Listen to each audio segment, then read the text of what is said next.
옛적 중국의 수나라 시대 때 두 분의 스님이 계셨어요.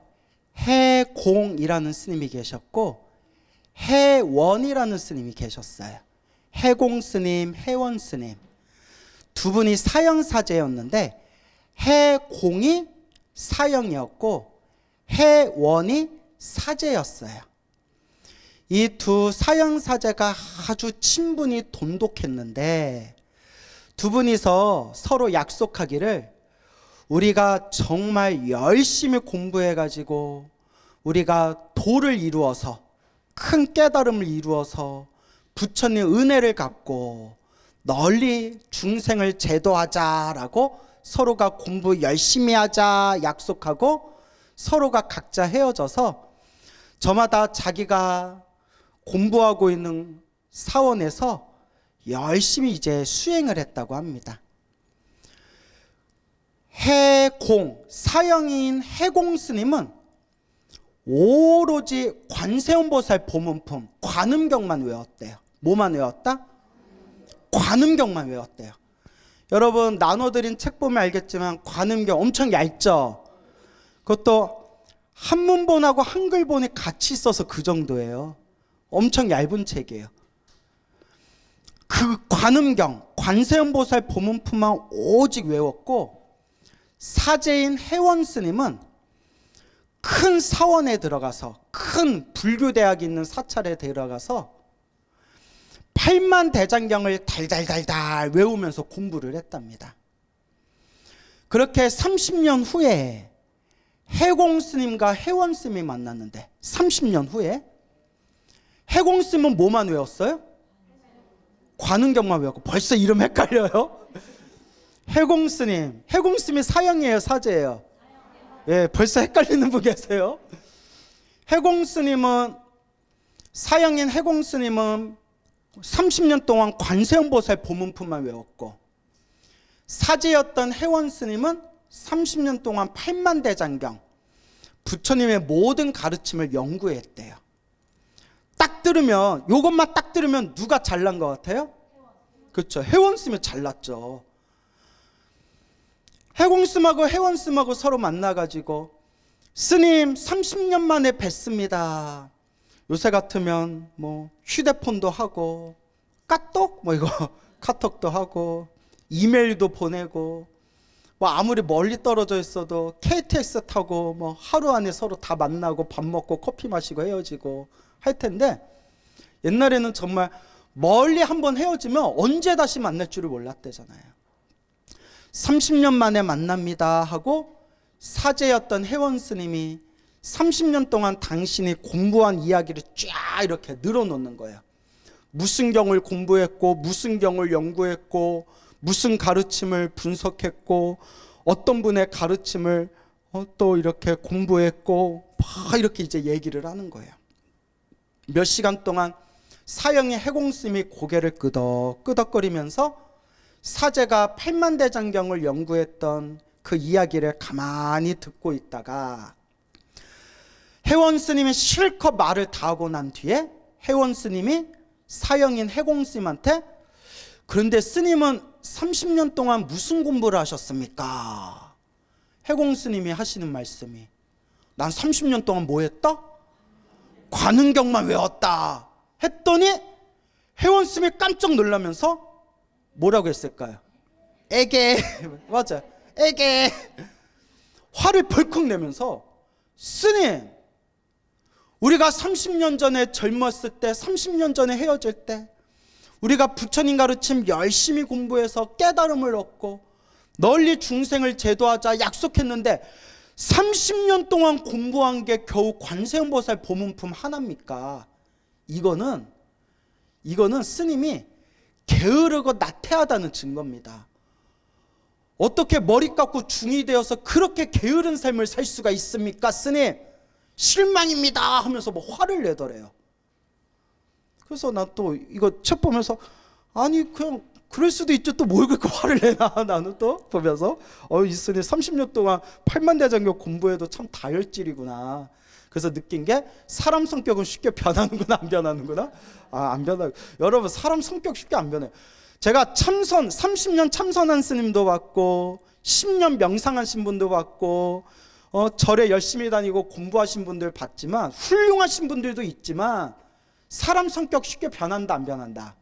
쉽게 안 변하더라고요. 동감하십니까? 그래서 옛날 어른들이 그랬어요. 이번 생 깨달음은 둘째치고 뭐는 둘째치고? 깨달음은 둘째치고 이번 생 화를 안 내는 습관만 들여도 이번 생 수행 성공한 거다라는 말씀을 하셨어요. 참 어렵죠. 화내는 습관만 없어져도 대단한 거래요. 여러분 화 잘 내요 안 내요? 내요?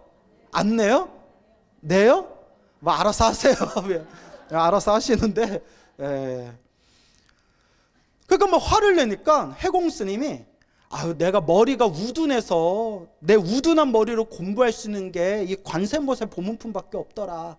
그거는 우둔한 게 아니라 게으른 겁니다. 실망입니다 사형 뭐 이러니까 그러지 말고 그래도 내가 30년 동안 관세음보살 보문품을 외웠는데 그래도 30년 동안 관세음보살 보문품 외운 내 독경 한번 들어보겠는가.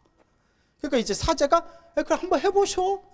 30년 동안 외웠다는 그 독경 소리 한번 들어봅시다. 그래서 사형이 해공 스님이 딱 앉아서 딱 허리를 세우고 관세음보살 보문품 딱 이렇게 독송하는 순간 갑자기 은은하게 해원 스님 코에 은은하게 막 향기가 퍼지더래요. 무엇을 외우는 순간? 해공 스님이 관세음보살 보문품을 딱 제목을 읽고 독송하는 순간 해원 스님 코에 이 세상에서 맡아보지 못했던 그윽한 꽃향기가 막 이렇게 밀려들면서 사형 스님의 관세음보살 독경 소리가 점점 이어지면서 귀에서는 하늘의 음악 소리가 들리더래요. 뭐가 들려요? 하늘의 음악 소리가 들리더니 관세음보살 보문품이 다 끝날 때쯤에 눈앞에서 꽃비가 내리더래요. 뭐가 내려요? 꽃비가 내려요. 그 노래 중에 그런 노래 있잖아요. 꽃비가 내린다 샤라라라라 그거 아세요? 별빛이 내린다였나? 한 끗 차이인데 너무 깊게 들어가지 마세요. 그러니까 꽃비가 내린다 뭐라고요? 샤라랄라 막 이러는 거예요. 관세음보살 보문품을 읽는 순간 코에서 향기가 나고 관세음보살 보문품이 중간을 넘어가는 순간 하늘에서 음악 소리가 들리고 관세음보살 보문품을 거의 다 끝나는 순간 하늘에서 뭐가 내려요? 꽃비가 쏟아지더래요. 그리고 그 관세음보살 보문품을 다 딱 독경이 끝나는 순간에 다 끝나고 난 뒤에 향기와 음악 소리와 꽃비가 싹 사라지더래요. 해공 스님의 관세음보살 보문품 독경 소리를 들으면서 이 해원 스님이 삼매 상태에 들어간 거예요. 삼매. 깜짝 놀라면서 해원 스님이 벌떡 일어나면서 사형이 해공 스님한테 절을 올리며 눈물을 뚝뚝 흘리면서 스님 죄송합니다. 스님 참해드립니다. 저는 많이 배웠다 똑똑하다라는 제 교만심에 빠져서 사형 스님의 수행의 법력을 몰라봤습니다. 참해드립니다. 스님, 사형 스님 저에게 가르침을 주십시오 라고 하면서 그 팔만대장경을 연구했던 해원 스님이 30년 동안 오로지 관세음보살 보문품만 외웠던 사형 해공 스님에게 무릎을 꿇고 눈물을 흘리면서 가르침을 받았다라는 이야기가 불교 영험담에 전해지고 있습니다. 제가 무슨 얘기하려는지 아시겠죠? 많이 알고 많이 배우고 똑똑한 것도 중요하지만 불법의 핵심은 일심에 있어요. 뭐에 있다? 한마음. 이 한마음에 있습니다. 여러분 제가 아무래도 신도님들 눈높이에 맞춰서 법문하다 보니까 어떻게 해야 좀 재미난 이야기를 들려드릴까, 어떻게 해야 좀 쉽고 좀 이해하기 편한 가르침을 전해드릴까? 어떻게 해야 마음의 불심에 불을 좀 피울 수 있는 그런 좋은 이야기를 들려드릴까 고민하다 보니까 자연스럽게 좀 불교설화 전문가가 됐어요. 불교설화. 뭐 옛날 옛적 불교설화, 부처님 인과 이야기, 큰 스님들 이야기, 혹은 우리 불자님들 기도 영험 이야기. 그렇죠, 여러분. 그래서 제가 수백 가지 불교설화를 알고 있잖아요. 그 중에 저 스스로를 진정으로 저 스스로를 비춰보게 되는, 저 스스로를 반성해 보게 되는 그런 많은 에피소드, 이야기, 불교설화를 접하게 되는데, 그 중에 하나가, 이거는 스님들이 직접 해주신 이야기도 있고 제가 책에서 본 이야기도 있고 불교 경전에 나오는 불교설화의 이야기에도 많이 나오는 내용인데요. 평생 글 공부를 하신 분이, 평생 글, 불교학, 학문, 언어와 문자로서만 불교 공부하신 분들이 죽을 때가 돼가지고 눈앞이 깜깜해져서 손발을 휘젓다가 꺽 하고 돌아가신 불교설화 이야기가 엄청 많아요. 뭔 얘기인지 알겠죠? 그 당시에 큰 스님 소리 들었던 화엄경에 밝으시고 법화경을 꿰뚫어 보시고 금강경을 달달달달 외우셨던 그런 큰 스님들 중에서도 돌아가실 때 하고 헛소리 하면서 막 손발을 휘젓다가 돌아가신 분들이 많대요. 머리로는 불교를 이해하고 있지만 무엇의 힘이 부족해서? 일심, 삼매의 힘이 부족해서. 무엇의 힘? 삼매의 힘. 그러니까 머리는 똑똑한데 마음의 힘, 마음의 수행의 힘이 부족해서 임종 직전, 호흡이 딱 끊어지기 직전에 수많은 업의 바람이 몰아닥칠 때 의식을 차리지 못하고 그 업의 바람에 막 휩쓸려 간다는 거예요. 그래서 제가 누구 스님 하는 큰 스님들 이름을 직접 댈 수는 없지만, 왜냐하면 다 개인 프라이버시이기 때문에 아무개 스님, A 스님, B 스님, C 스님, 이런 C 스님 하니까 좀 이상하다. C 스님, 뭐 시스룩도 아니고, 이런 어른 스님, 선배 스님들께서 당신 모시던 어른 스님이 평생 경전만 보고 글 공부만 하시다가 돌아가실 때 깜깜하게 그냥 손발을 휘저으면서 하고 돌아가시는 모습을 보고 충격받고 다들 하시던 경전을 덮고 선방에 가시고 참선 공부하시고 하신 선배 스님들이 많으세요. 경허 스님께서도, 경허 스님이라고 들어보셨죠?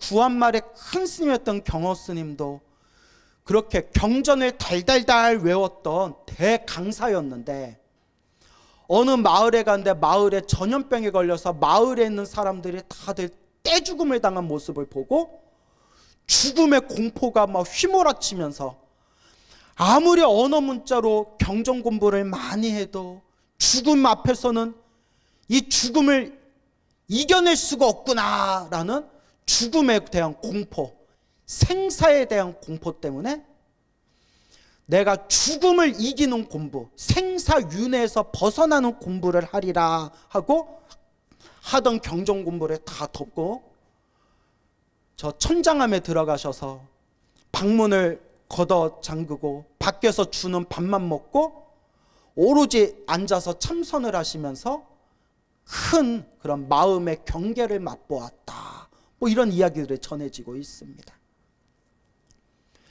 이 이야기를 왜 하느냐? 여러분, 경전 공부도 중요해요. 무슨 공부도 중요하다?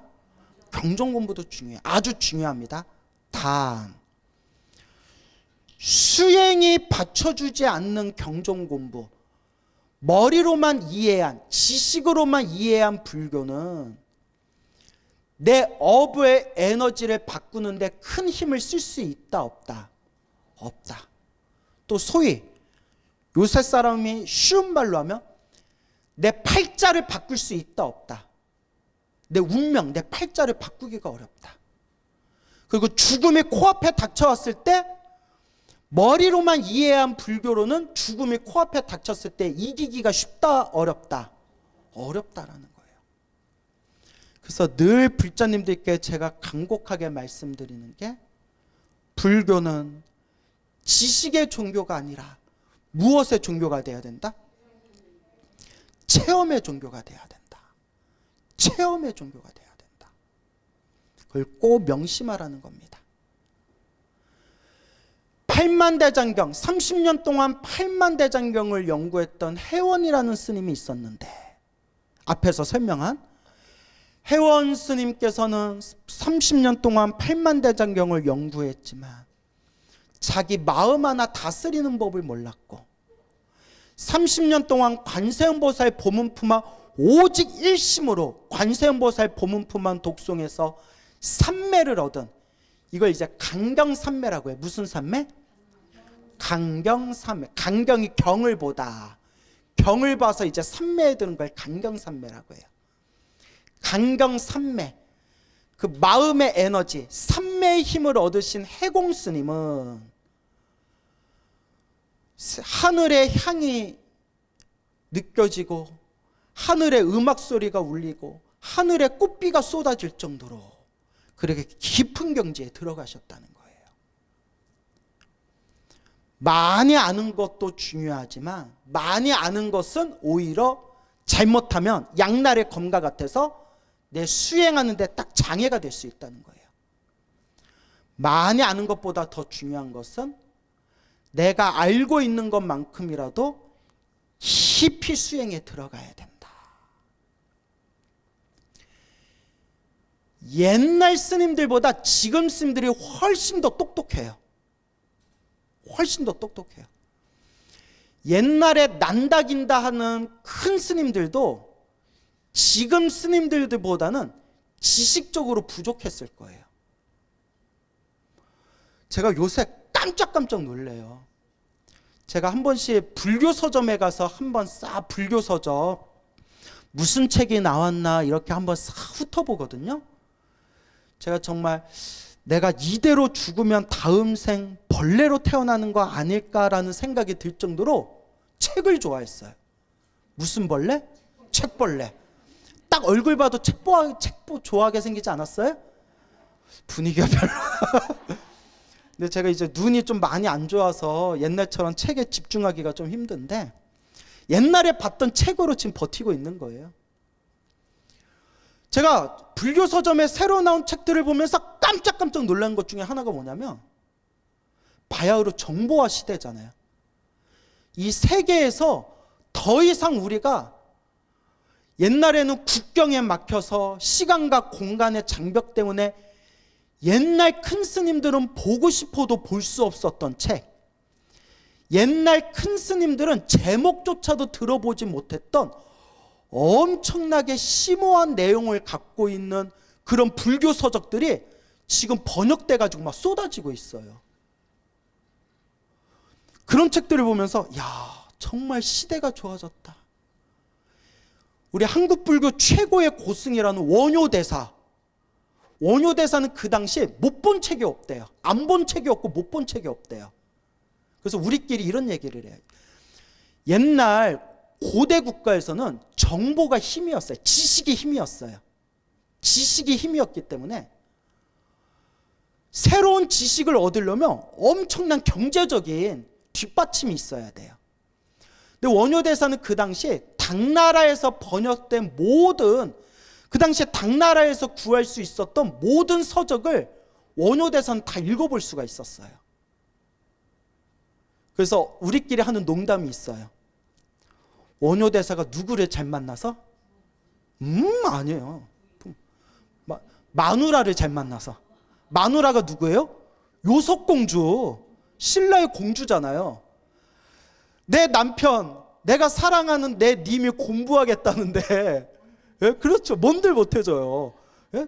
내 오빠가, 내 부모님이 신라의 왕이고 신라의 왕족인데, 그래서 당나라에서 책을 다 구해와가지고 원효대사가 원 없이 그 당시 일반 서민들 혹은 가난한 스님들은 볼 수조차 없는 책들을 이미 다 섭렵한 거예요. 그래서 우리가 와, 누구 잘 만나서? 마누라 잘 만나서 저렇게 원 없이 책을 보셨구나. 이건 그 우스갯소리로 하는 얘기예요. 또 오해하시면 안 돼요. 우스갯소리로. 그 원효대사조차도 보지도 못했던 책을 우리는 지금 마음대로 볼 수가 있어요. 심지어 영어를 조금만 할 줄 알면요, 지금은 영어도 구글이나 번역기로 돌려서 볼 수가 있어요. 구글의 불교학 사이트에 가면 옛날 큰 스님들이 보지도 못했던 수많은 인도 불교, 티베트 불교 옛날 큰 스님들이 본래야 볼 수 없었던 책들을 지금은 마음대로 볼 수 있는 시대예요. 그래서 지식적인 부분은 옛날 큰 스님보다 지금 우리 젊은 스님들이 훨씬 더 지식적으로는 훨씬 더 깊이가 있을 거예요. 단 옛날에는 그렇게 도인이 많이 나왔는데 왜 이 시대는 이렇게 도인이 없냐? 우리끼리 그런 얘기를 해요. 옛날 스님들은 그렇게 무식한 스님들이 많았는데도 뭐가 많이 나왔어요?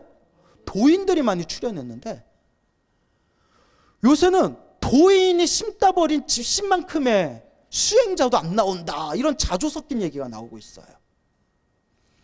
지식적으로는 더 깊이가 있는지 몰라도 마음의 깨달음, 삼매의 힘, 지혜와 자비, 이런 부분에 있어서는 이 시대에는 그 옛날에 그 도인 스님 같은 분들이 안 나와요. 근데 이런 얘기를 하는 것 자체가 저도 부끄러워요. 저도 실천을 못 하고 있는데 부끄러운 얘기예요, 저한테도. 근데 왜 그러냐?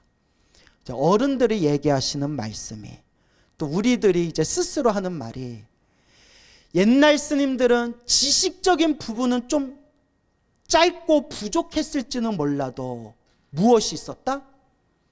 우직함이 있었고 순수함이 있었다. 스승이 죽어라 하면 죽는 신용을 하고, 뭐 하나 배우면 그거 하나라도 정말 바다의 바다 밑에 끝까지 파고드는 그런 간절함이 있었는데, 지금은 너무나 보는 게 많고 듣는 게 많고 배운 게 많다 보니까 요거 찔끔 저거 찔끔, 요거 맛보고 저거 맛보고, 그런 옛날 스님들 같은 우직함, 간절함, 순수함이 부족하다는 거예요.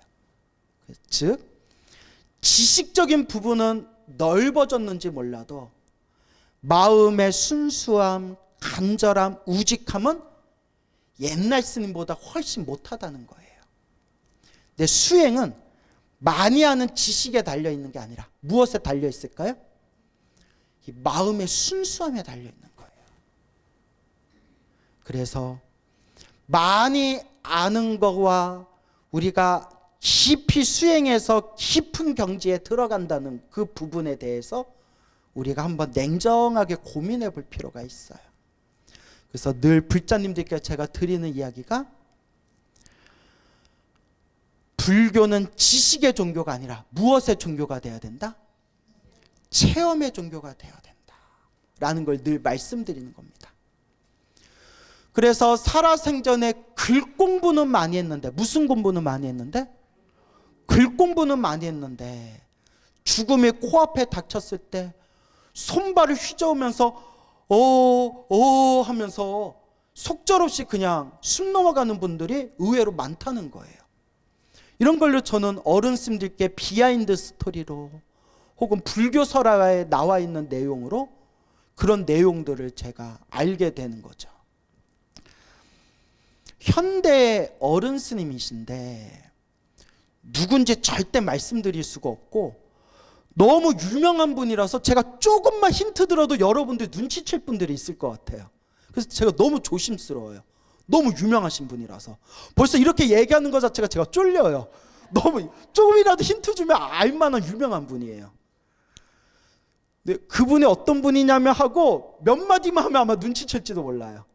그래서 조금만 자세히 얘기해도 여러분들이 눈치채기 때문에 최대한 그분에 대해서 제가 블라인드 처리를 해서 말씀드리면, 무슨 말을 해도 눈치챌지 몰라. 지금. 지금 어떡하냐? 하나만 얘기할게요. 책을 엄청 좋아하셨어요. 책을 엄청 좋아하셨고 여기서 한마디 더 하면 혹시 그분? 이럴지도 몰라요. 일단 책을 엄청 좋아했던 분이에요. 여기까지만 얘기할게요. 너무 유명한 분이라서 여러분들이 눈치챌 수 있어서 그래요. 개인적으로 물어보면 말씀드릴게요. 예, 개인적으로 물어보면. 예, 하지만 이렇게 대놓고 말씀드릴 수는 없어요.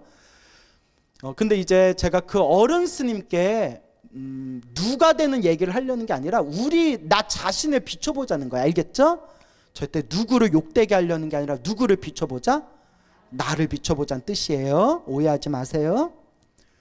하여튼 책을 엄청 좋아하시는 분이었는데 그분이 이제 돌아가실 때 몇 개월 동안에 엄청 고생을 하셨어요.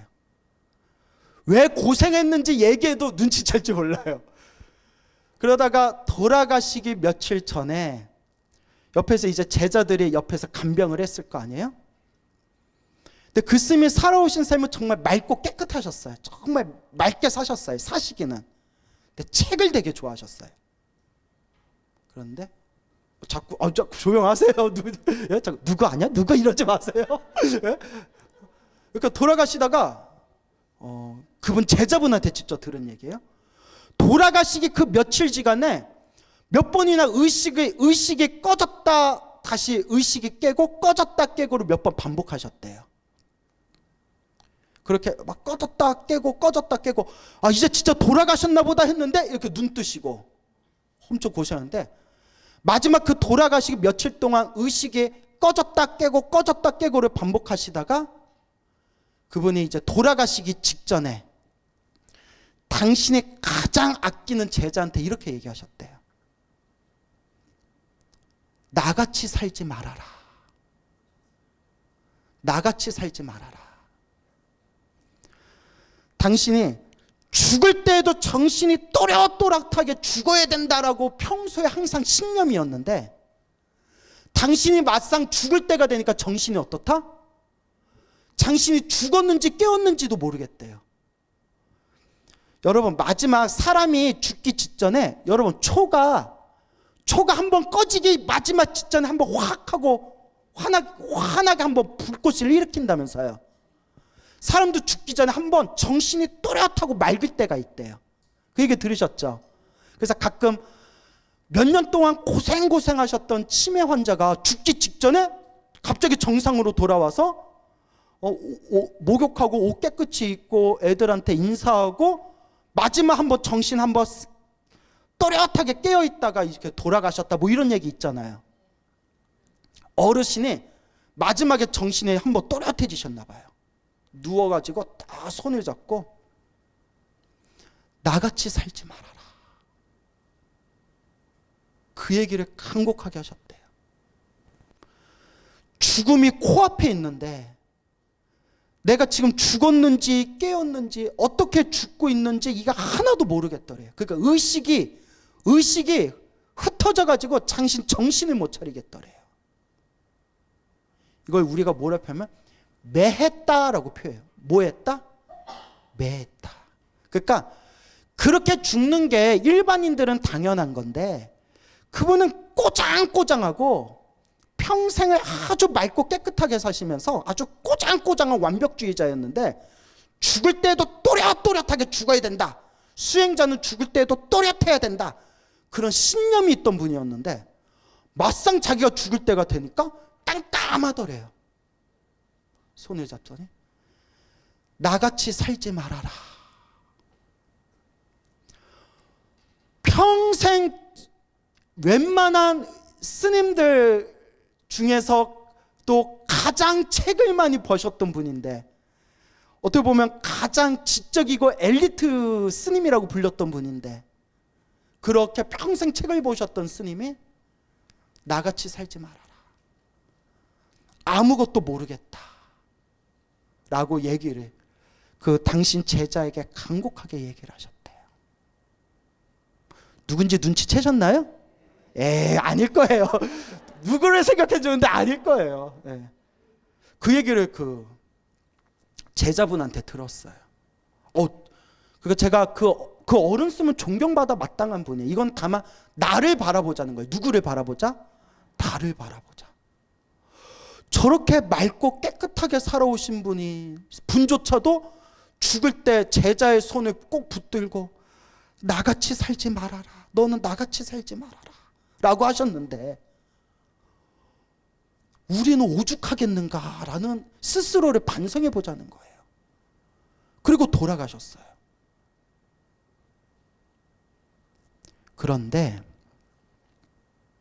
어느 젊은 여성 불자님이 계시는데 이 여성 불자님이 나이가 지금 60이 넘었을 거예요. 60이 넘었을 텐데 정말 수행을 열심히 했대요. 남편도 있고 애도 있고 가정주부인데 정말 수행을 열심히 하셨대요.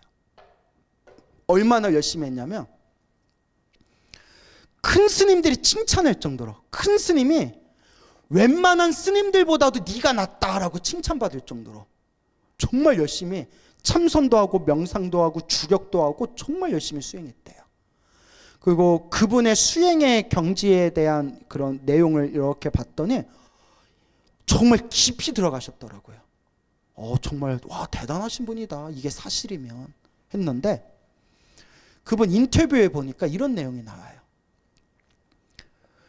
가정주부인데 머리 깎은 스님도 아니고 가정주부인데 어쩜 이렇게 수행을 열심히 하셨습니까? 이렇게 수행을 열심히 하게 된 이유가 있습니까? 하고 물어봤더니 저도 원래는 불교에 큰 관심이 없었는데 친정 어머니 때문에 제가 수행을 시작했습니다. 이러는 거예요. 그게 뭐냐 하면 돌아가신 친정 어머님이 혹실한 불자였대요. 혹실한 불자였는데 불교가 뭔지도 모르고 천수경을 외워도 천수경이 무슨 뜻인지도 모르고 금강경 읽어본 적도 없고 금강경이 무슨 뜻인지도 모르고 평생 절에 다니는데도 불교가 뭔지 잘 몰랐대요. 옛날 노보살님들은 다 그랬을 거예요. 그죠? 지금도 그래요? 지금은 좀 낫죠. 옛날 정말 불교대학도 없고 이렇게 유튜브에서 스님들 법문도 들을 수 없고 정말 공부하기가 어려운 시대였거든요. 지금은 불자들이 공부를 안 하는 거지 공부를 못하는 게 아니에요. 요새 공부하기가 얼마나 좋은데요. 막말로 집에서 스마트폰 하나만 딱 틀어도 대한민국 큰 스님들 법문을 다 들을 수가 있어요. 이렇게 좋은 시대가 어디 있어요? 동감하십니까? 근데 공부해야 안 해요? 여기 오신 분은 하는 분들이죠. 그래서 제가 늘 하는 얘기 있잖아요. 뭐 해준 것만도 고맙습니다. 와준 것만도 고맙습니다. 제가 늘 그러잖아요. 진심으로. 그래서 어머니는 평생 절에 다니면서 딱 하나만 하셨대요. 할 줄 아는 게 하나밖에 없었대요. 관세음보살. 천수경도 다 못 외우셨고 반야심경도 못 외우셨대요. 오직 뭐만 하셨다? 관세음보살. 옛적에 절에 다닐 때 주지스님이 천수경 못 외우고 반야심경 못 외워도 괜찮습니다. 그냥 뭐만 열심히 하십시오.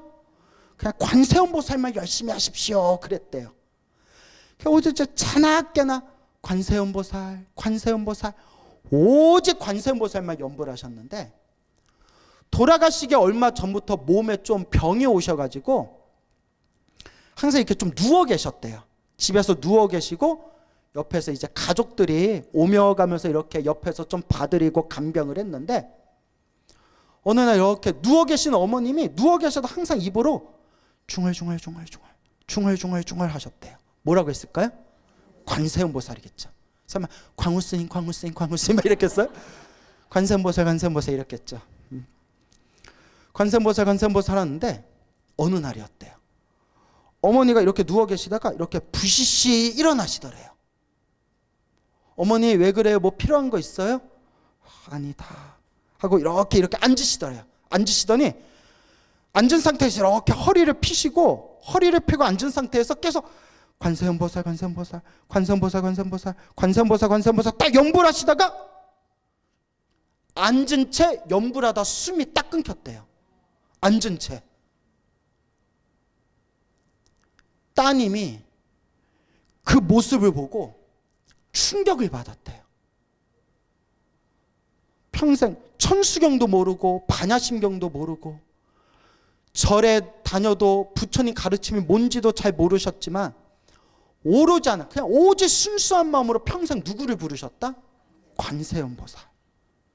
평생 관세음보살만 부르셨는데 돌아가시기 직전에 당신이 스스로 딱 앉아서 허리 펴고 앉아서 관세음보살 부르다가 숨이 딱 끊기셨대요.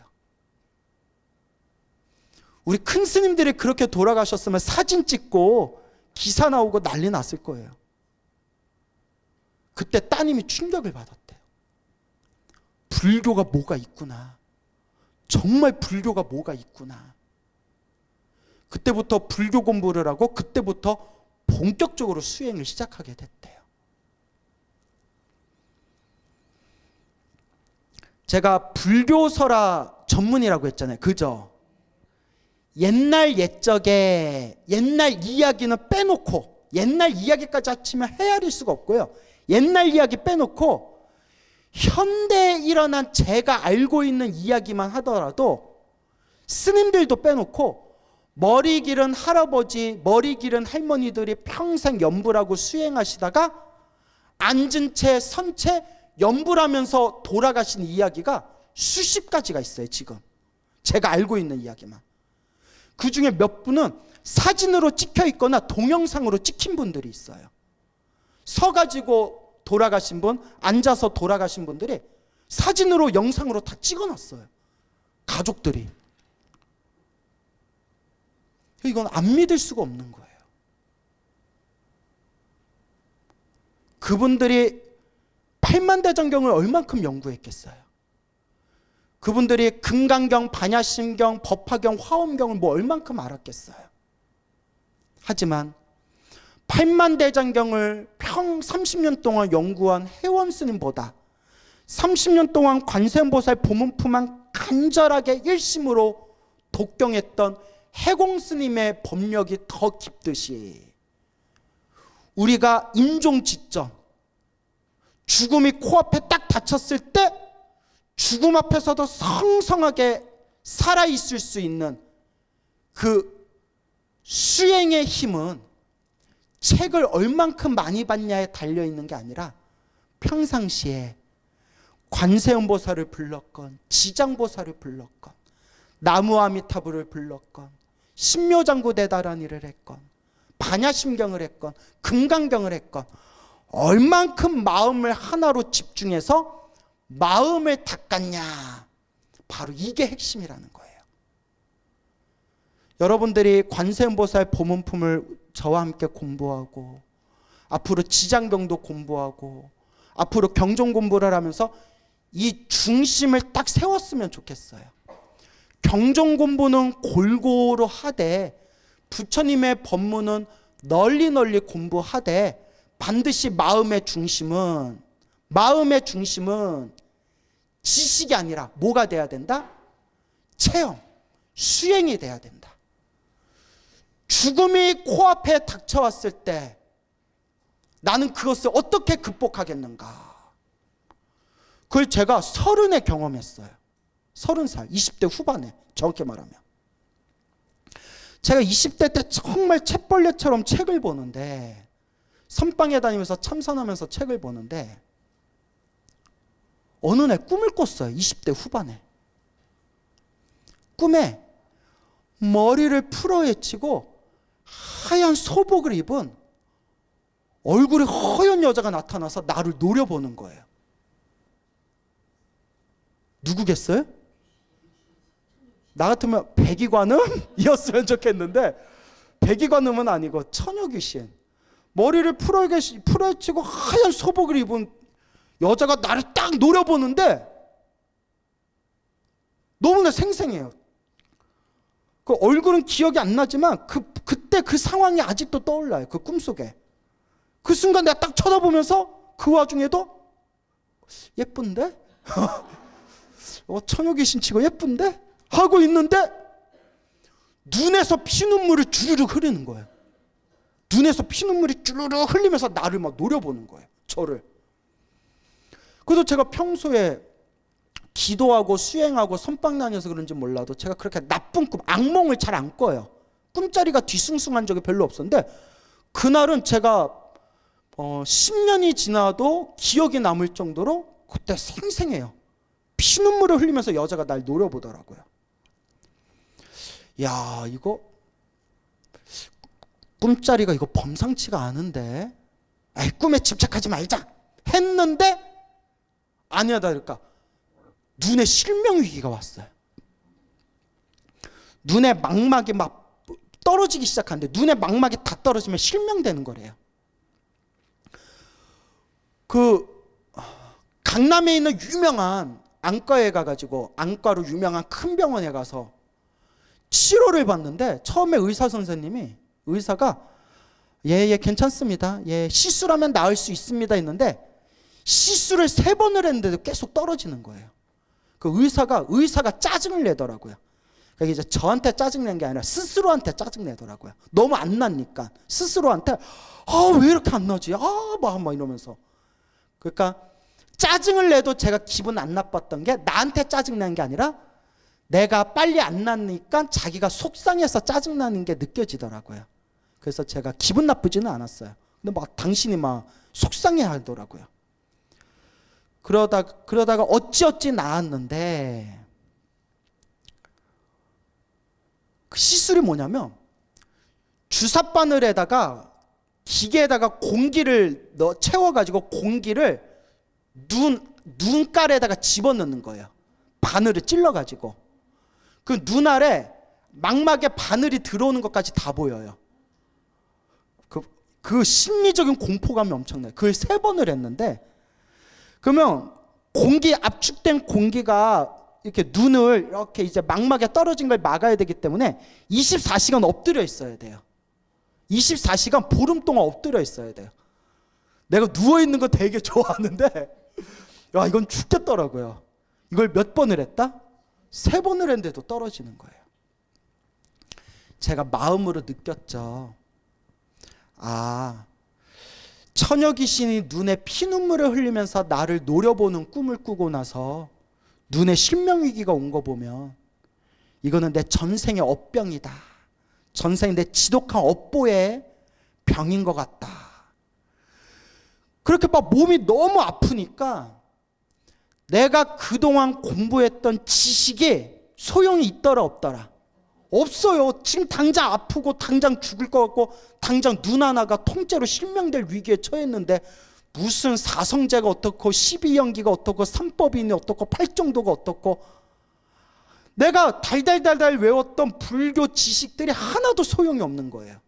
오직 하나, 관세음보살.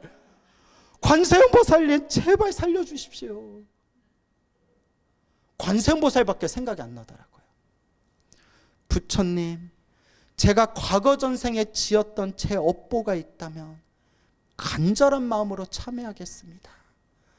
부디 저에게 힘을 주십시오. 제 눈이 빨리 치료가 되도록 저에게 가피를 주십시오. 정말 아침에 눈 뜨면 저녁에 잠들 때까지 최대한 관세음보살을 연불 했어요. 마음속으로 관세음보살 계속 연불 하다가 이것 때문에 한 3, 4개월 고생한 것 같아요. 내내 고생한 것 같아요. 한 3, 4개월, 한 5, 6개월 고생한 것 같아요. 6개월. 그때 고생하다가 딱 비몽사몽의 생생한 꿈을 꿨는데 제가 누워있는데 시커먼 방 안에 보이지 않는 어떤 시커먼 그림자가 제 가슴 위를 막 누리고 있는 거예요. 눈에 보이지는 않지만 무언가 시커먼 그림자가 내 가슴을 막 누르고 있는 거예요. 그때 제가 할 수 있는 게 뭐밖에 없었을까요? 나 막 내 위에 막 누르고 있으니까 우리 같이 놀자 막 이래요. 관세음보살 하고 외치는 순간, 물론 마음속으로 외친 거죠. 꿈속에서 관세음보살 하고 외치는 순간 보이지 않는 소리가 뻥 하면서 그 시커먼 게 튕겨져 나가더라고요. 뻥 하고 시커먼 게 튕겨져 나가는 느낌이 들면서 잠에서 깼어요. 그거 딱 느낌이 들었죠. 붙었다? 뭐가 귀신이 붙었다. 눈이 붙었다. 귀신이 떨어지고 눈이 붙었다. 아, 치료되겠다. 그리고 치료를 받았는데 망막을 레이저로 지지는 거예요. 망막을 레이저로 지지는 건데 이렇게 마취를 해요. 눈 망막의 부분 마취를 했는데 저보다 먼저 그 시술을 레이저로 눈을 지지는 시술을 받았던 분이 저랑 똑같은 증상 때문에 시술 받은 남자분이 하나도 안 아파요. 안 아파요. 좀 느낌은 으드득한 느낌은 있는데 묵직한 느낌인데 안 아파요. 이래서 나도 안 아프다니 다행이네 하고 이렇게 받았는데 아파 뒤지는 줄 알았어요. 나 진짜 죽는 줄 알았어요. 막 눈을 막 후벼 파는데 와, 나 진짜 죽는 줄 알았어. 너무 아파서. 너무 아파가지고 안 아팠다는 사람한테 내가 얘기했어. 나 아파 뒤진 줄 알았다니까 뭐라는지 아세요? 그분이? 아닌데 나는 하나도 안 아팠는데? 근데 난 진짜 아팠어요. 그래서 무슨 생각이 들었냐? 근데 그 마지막 레이저로 완전히 지지는 시술을 하고 난 뒤에 드디어 망막 떨어지는 걸 완전히 막았어요. 완전히 붙었는데 대신 시력이 정상으로 안 돌아와요. 시력이 이제 한쪽 오른쪽 시력이 완전히 망가져 버렸어요. 완전히 망가져 버렸는데 저는 안 아팠어요. 그럼 나는 왜 이렇게 아팠지? 정말 뒤지는 줄 알았어요. D자로 시작하는 말 뒤지는 줄 알았어요. 너무 아파가지고. 그래서 더 고생하고 더 크게 받을 업보를 이걸로 싹 내가 갚았다 이렇게 생각을 했죠. 그래서 제가 하고 싶은 얘기는 정말 힘들고 괴로울 땐 내가 지식으로 공부한 것들이 소용이 있더라 없더라 오로지 간절한 부처님과 보살님에 대한 믿음 오직 관세음보살밖에 생각나지 않더라. 그러니 제가 꼭 당부드리고 싶은 얘기는 경전 공부는 골고루 하시되 마지막에는 지식으로 들어가지 마시고 무엇으로 들어가야 된다? 수행으로 체험으로 들어가야 된다.